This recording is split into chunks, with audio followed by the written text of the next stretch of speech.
Hey, this is the game that me and Nick just played against each other. I was the Zerg and he was the Terran, and I only got to see it from my own perspective because, of course, I was playing in it. So now I'm going to watch it from Nick's point of view and see what the heck went wrong.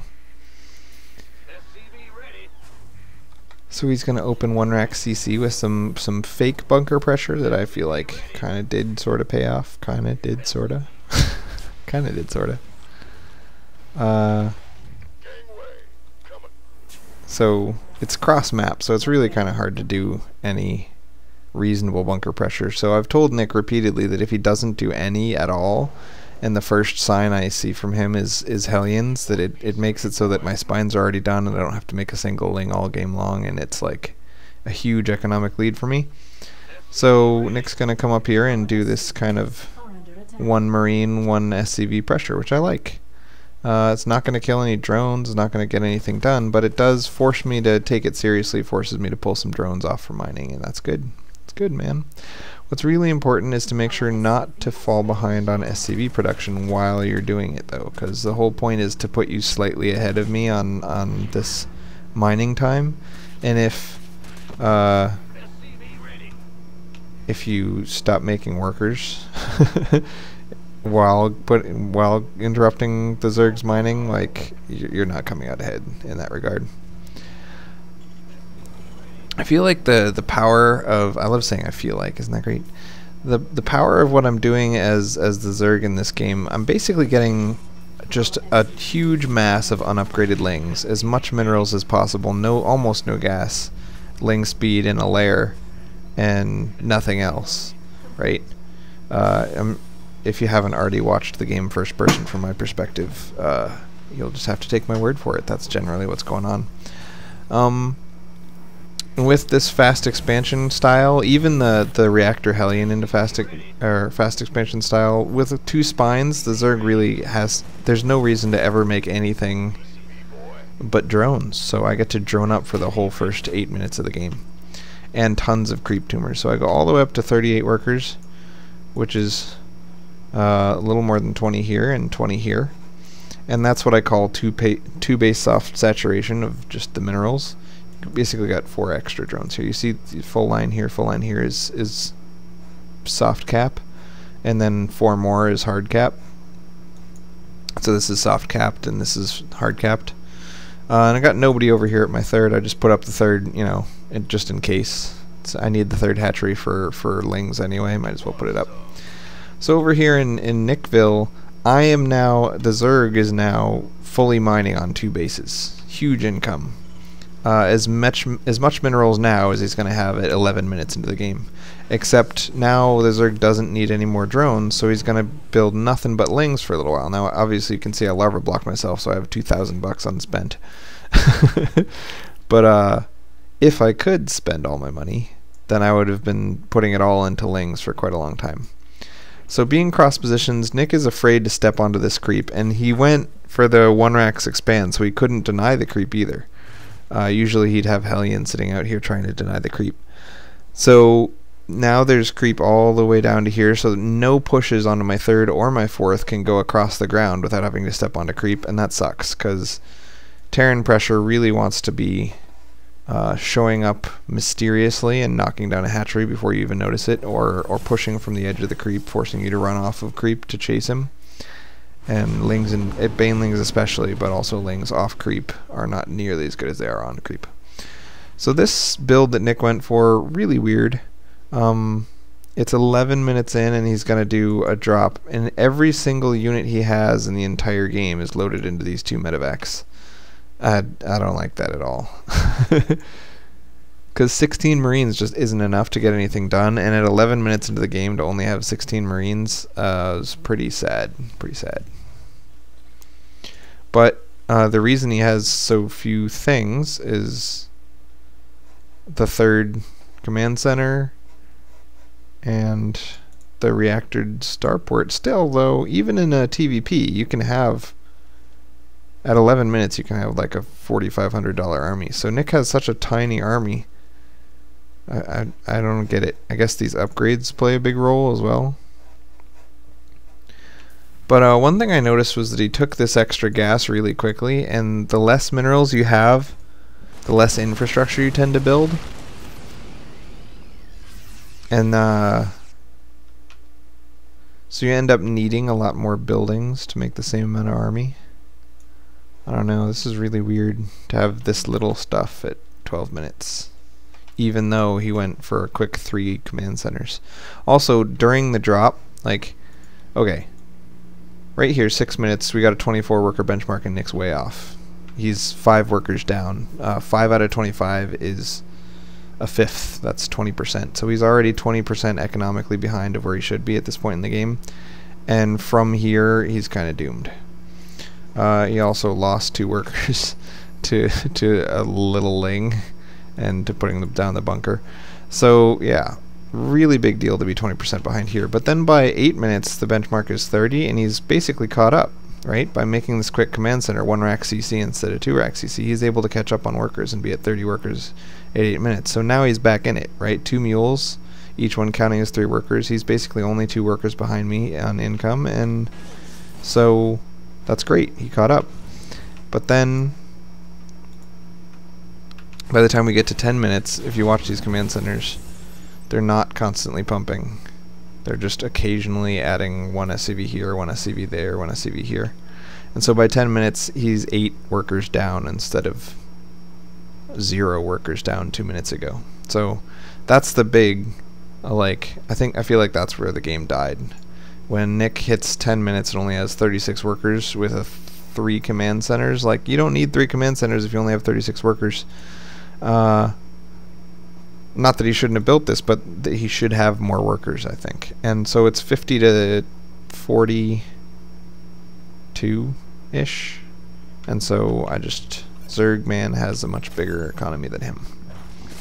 Also, by not having something scary in the middle, by not doing a tank push off creep to like right here and sieging up and starting to build bunkers or something scary that makes me feel like I need to defend my front, all he does is just do this medevac drop, and there's nothing else scary. This is something I've been telling Nick over and over and over. If you do a drop and that's the only thing you're doing, I'm going to dedicate all of my forces to mopping up this drop. And at 11 and a half minutes into the game, 16 Marines is just not nearly enough to be scary. So he's not going to slow down mining, he's not going to do any infrastructural damage, he's just going to kill a couple of lings and a couple of overlords.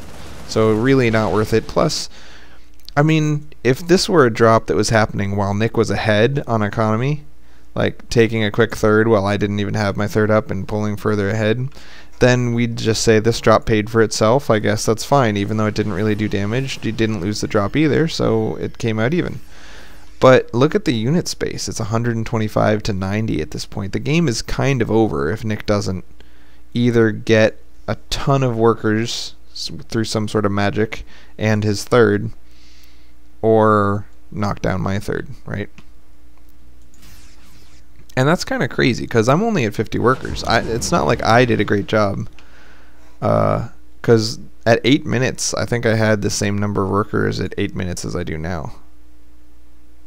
Oh, 38. Oh, it's when I added my gas. Yeah, I went up to 50 pretty quick. So at 8 I was full mineral saturation, and then I slowly added the 6 gases, which took me up to 50. Come on, pop 50. So yeah, right at 10 minutes I went up to 50. So for the next 2 minutes I'm not making drones. It's not like I'm pulling further and further ahead. I'm just sitting here, and Nick he only needs 44 workers, which is what you would have at 10 minutes to be caught up economically with this. But the fact that he only has 41 means that he isn't caught up. This is such a big difference. $500 a minute more of the resources that I'm dedicating to the units that are kicking your butt, lings. And now 64 workers to 45. And now that he's made that first thing, once Zerg feels a poke of any kind, you take this big sigh of relief and say, okay, now I can drone, right?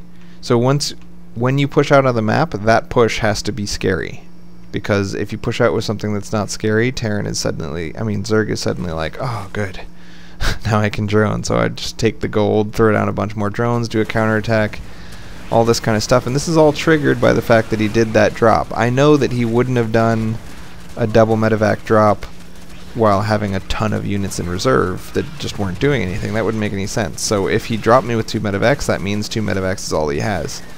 So this counterattack comes. Now I make the dumb mistake of allowing this planetary fortress to get 66 kills. Whoops, I forgot. Planetary fortresses are immune to Zerg. But that also kills 9 workers, completely stops mining at his third. He's got an oversaturated natural, an undersaturated main, and no saturation on his third. So income-wise, he's pretty doomed at this point. So we got 2,000 income to 1,500, and 700 gas to 400. So I'm up by 300 in gas, almost double in gas. Pretty crazy. So he's still doing this sort of harassy drop stuff. Again, drops only hurt when they're unresponded to, right? What you want is to drop right here or right here or right here at the same time as you drop somewhere else. And that's why all my lings are spread out like this, is because I'm trying to prevent that from happening. But I can only keep my lings spread out like this if I'm not afraid of a frontal push. As soon as I see a tank come and kill this ling with a bunch of marines behind it, I'm going to have to consolidate all my lings to the middle so that I can resist the tank push. And now suddenly the drops are viable. So you got to show the Zerg something scary down here, off creep, far enough away that it's not going to die, and then do a simultaneous drop here and here, and that's how you really fluster a Zerg, man. If you just do a drop with no threat at the front, I can split my army up and just leave it split up. Even if you just do 2 drops at once, still I can just keep half my lings here and half my lings here and not worry about the front. But it's when I have to look at the front, frontal pushes make you consolidate your army. When you push my front, I'm going to have to put everything in one place to deal with that. And then it becomes really hard to deal with drops, because when you have everything on one hotkey and everything in one place, if you get dropped in 2 places at once, you can't split your dudes in half and send half to each place very easily. That's kind of hard to do on the fly. It'll take at least 30 seconds or something, and 30 seconds is the amount of time it takes to kill a hatchery. So again, I feel like with planetary fortresses being almost completely immune to damage, there's no reason to take this area. Have a really strong wall right here with a siege tank behind it, and just keep your whole army behind that wall. And when you're ready to push, bring your whole army with you and push. And then do 2 drops at once off of that push. So don't push even close enough to threaten my goal. Just push to here and then double drop, and that would be great. But standing right here is kind of risky, because there's a lot of surface area for Zerg to get us around. You want to be standing in a choke. Like if he stood his whole army in this choke, that'd be great. Or standing here, or behind the minerals here, stuff like that. Especially because my baneling count is 0, and I know Nick's response to me saying that I have no banelings and I need to get us surrounded to get anything done. You should just stand in tightly packed balls and in chokes. His response was, well, how am I going to know that you're not making banelings? I mean, come on, it's not like I have infinite map vision. But if I had banelings, you would have seen them when he did that drop. So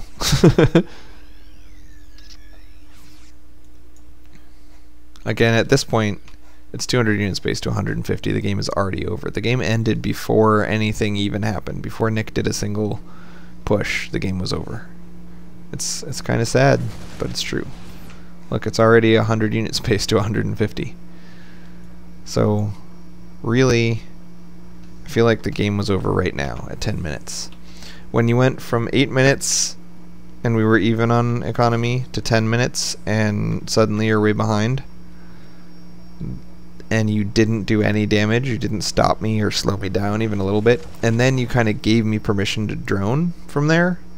And by permission to drone, I mean doing that double medevac drop gives me permission to drone, because I know that I just chased away what you were counting on to do something. Now my economy is just huge. Massively bigger than yours. So I've got a 20 unit space lead, and more dropping, more stuff up here. And while you're doing this stuff, I'm up to 130 unit space ahead of you. And then just kind of stayed there for the rest of the game. So after this game and the other games we played around it, Nick's complaint is, I feel like I don't know what my goal should be. I don't know what I should be trying to do. So it's hard to focus on improving at X when you don't know what X is. What am I doing wrong? So I would say you didn't make any concerted frontal push, and that's really crucial. You don't need to do a push that does damage. You just need to do a push to the edge of the creep so that the Zerg consolidates his army, and then push it multiple sides from there. Preventing this gold just seems like a no-brainer. If you siege a tank right here, I can't take that gold. And even more importantly than any of that other stuff, no economy. You just didn't have any money.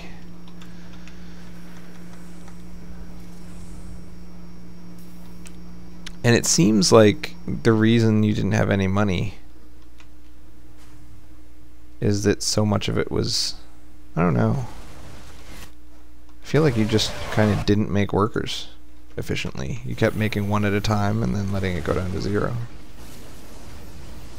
Of course, right now you're not doing that. Shh, make me look like an idiot, Nick. There we go. That one went down to 0 for a second. Anyway, so I guess for the rest of the game you did keep up on your macro, but right when you did this first drop harass at 11.5 minutes, you let your macro slip for a little while. See? No probes. No workers, sorry. Yep. Don't know what else to say. From a Zerg perspective, to me, it feels like when I'm playing against Terran, it feels like a planetary fortress is immune to damage. Unless I have so big of an economic lead that I can afford to suicide mutas and banelings into it, which is very rare. But especially in the first 12 minutes of the game, when your muta count is at most going to be up to 10, and you don't want to be spending a ton of gas on your banelings and whatever, planetary fortress is so deadly. So I would like to see what I said before, a push and a drop and a drop at the same time as you take a command center and PF it right here. And then you can have this base and this base, because this base by its location automatically protects this base. So I think you took these in the wrong order. You tried to take the safe base first and then the difficult base second. And I think that kind of gimps you, because now you have a planetary fortress over here, which is kind of immune to damage, but then I can just go over here. So you have to leave 2 full bunkers and a siege tank behind just to make sure I don't go up here.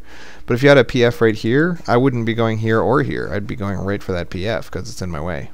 So I think that's cool too. You were ahead on upgrades when you did this harass. But again, what is 16 Marines really going to do?